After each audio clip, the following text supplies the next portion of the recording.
Welcome to HS Wonder World. நான் இங்கே சேட்டைக்கார குட்டி கரங்கு மரத்துக்கு மரம் தாண்டுவதும் போல் நான் தான் சிங்கம்.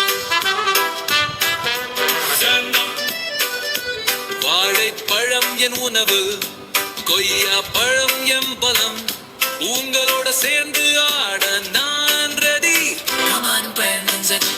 குதித்து குதித்து நான் வருவேன், கும்மாளங்கள் செய்து மாற்றிடுவேன்.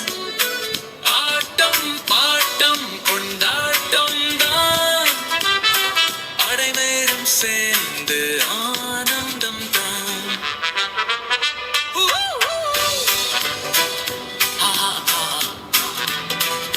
குட்டி குரங்கின் குறும்பு இதுதான், மரத்துக்கு மரம் தாவுவேன், மலை உச்சக்கும் ஏறுவேன், பாடல்களை எல்லாம் படித்திடுவேன், பாட்டு பாடி மகிழ்ந்திடுவேன். கடைசி வரிகள் சிரித்து மகிழ்ந்தால் வாழ்க்கை இனிக்கும், சந்தோஷமாயிருந்தால் உலகம் ஜெயிக்கும். சேட்டை